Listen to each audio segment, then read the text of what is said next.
सामने आ रही है, जहां बिहार में एनडीए की सीट शेयरिंग तय हो गई है। सूत्रों के हवाले से बड़ी खबर है ये, बिहार में सीट बंटवारे की जल्द ही घोषणा होगी।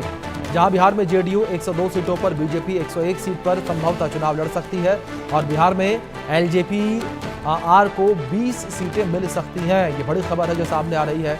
एलजेपी को 20 सीटें मिल सकती हैं और बिहार में हमको 10 सीटें मिल सकती हैं। सूत्रों के हवाले से बड़ी खबर है ये, जहां बिहार में आरएलएम को 10 सीट मिल सकती है। ये बड़ी खबर है। एनडीए में सीटों का बंटवारा तय हो गया है। ये बड़ी खबर है, जहां जेडीयू 102 सीटों पर चुनाव लड़ेगी तो वहीं बीजेपी 101 सीटों पर चुनाव लड़ेगी। ये बड़ी खबर है जो सामने आ रही है।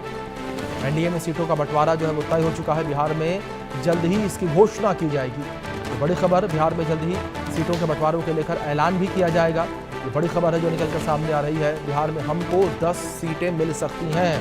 सूत्रों के हवाले से बड़ी खबर है, बिहार में हमको 10 सीटें दी जा सकती हैं और बिहार में जल्द ही सीटों के बंटवारे को लेकर ऐलान किया जाएगा। तो एक बड़ी खबर ये निकलकर सामने आ रही है, बिहार में जल्द ही सीटों के बंटवारे को लेकर ऐलान जो है वो किया जाएगा और सीटों का बंटवारा तय हो चुका है। किस तरीके से सीटों का बंटवारा होगा, और क्योंकि पिछले 2 दिनों हमने देखा कि बिहार के मुख्यमंत्री नीतीश कुमार जो है वो भी दिल्ली आए हुए थे। इस बीच हमारे सहयोगी मनोहर केसरी जुड़े हैं, उनका रुख करेंगे अपडेट्स के लिए। मनोहर, क्या इन्फॉर्मेशन, क्या इनपुट्स मिल पा रहे हैं आपको? जिस तरीके से सूत्रों के हवाले से कहा जा रहा है कि एनडीए में बिहार चुनाव को लेकर सीटों का बंटवारा तय हो चुका है। देखिए, बिल्कुल जिस तरह से बिहार में राजनीति गर्म है चुनाव को लेकर के, एफआईआर को लेकर के, इस मद्देनजर अगर देखें तो एनडीए में सीटों को लेकर के तालमेल बैठ चुका है। करीब करीब जो है सो चीजें तकरीबन फाइनल हो गई है। अगर हम एनडीए के घटक दलों की बात करें तो 5 जो मुख्य घटक दल हैं उनमें से अगर हम बीजेपी की बात करें तो 102 से 103 सीटें, 1 से 102 सीटें बीजेपी के खाते में जा सकती है, बीजेपी चुनाव लड़ सकती है। तो वहीं जेडीयू की बात करें तो 102 से 103 सीटें जो है वो जेडीयू चुनाव लड़ सकती है। वहीं अगर हम बात करें छोटे छोटे घटक दल की, जैसे लोक जनशक्ति पार्टी की बात करें, जो रामविलास पासवान की पार्टी है, जिसके मुखिया चिराग पासवान है, वो करीब 40 से 50 सीटें मांग रहे हैं, लेकिन उन्हें 20 सीटें देने पे बातचीत लगभग फाइनल मानी जा रही है। वहीं अगर हम बात करें, हम जो जीतन राम मांझी की पार्टी है, खुद केंद्रीय मंत्री हैं, उन्हें 10 सीटें दी जा सकती है। हालांकि जब औपचारिक तौर से ऐलान होगा तब पता चलेगा कि आखिरकार किन किन सीटों पर मुहर लगा है, किस जाति के लोगों को चुनाव मैदान में उतारा जाएगा, कास्ट कॉम्बिनेशन क्या होगा, सीट कॉम्बिनेशन क्या होगा, वो बात की बात है।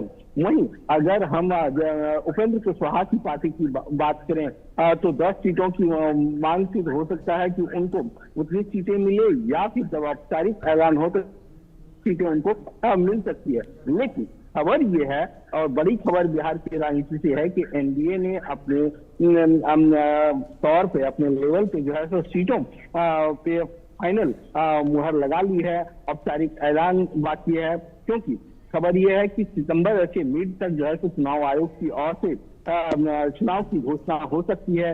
उसके बाद 28 सितंबर से दुर्गा पूजा शुरू हो रही है, तो उस दौरान जो है सो बीजेपी इसका ऐलान कर सकती है।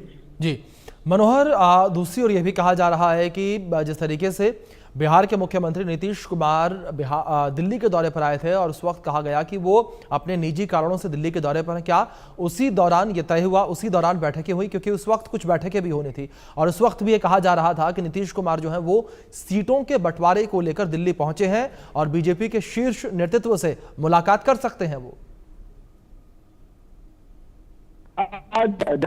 नेतृत्व का सवाल है, क्योंकि कल परसों रात में ही नीतीश कुमार दिल्ली आए थे और कल एम्स गए थे। उसके बाद अपने आंख का भी चेकअप करवाया और उसके बाद कल दोपहर में ही करीब 5 बजे के आसपास तो फ्लाइट से रवाना हो गए।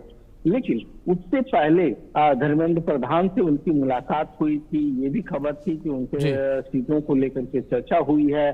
तो अंदर खाने पहले से चीजें चल रही है। जहां तक चुनाव लड़ने का सवाल है, नेतृत्व कौन होगा, प्रधानमंत्री नरेंद्र मोदी कह चुके हैं कि नीतीश कुमार ही हमारे मुख्यमंत्री के कैंडिडेट होंगे। कई मंचों पे उनके हाथ को उठाते हुए उन्होंने सपोर्ट किया है कि हमारे जो मुख्यमंत्री होंगे वो नीतीश कुमार होंगे, नीतीश कुमार के नेतृत्व में चुनाव लड़ा जाएगा। अब रहा चिराग पासवान को लेकर के जिस तरह से सीटों की मांग चल रही है, जैसे वो ज्यादा से ज्यादा सीटें मांग रहे हैं। पिछली बार जब 2020 का चुनाव हुआ था तो वैसे में अगर हम बात करें तो 134 सीटों पर चिराग पासवान की पार्टी ने चुनाव लड़ी थी, लेकिन खाता नहीं खोल पाए थे और इसका खामियाजा बिल्कुल मनोहर, जाहिर तौर पर अब देखने वाली बात यहाँ पर ये होगी कि कब ऐलान किया जाता है। फिलहाल बहुत शुक्रिया आपका जुड़ने के लिए और अपडेट्स के लिए। खबरों में आगे बढ़ेंगे। खबर भीलवाड़ा से है, जहां जयपुर डीजीजीआई की फिर से एंट्री हुई है। एक साथ 10 से अधिक स्थानों पर डीजीजीआई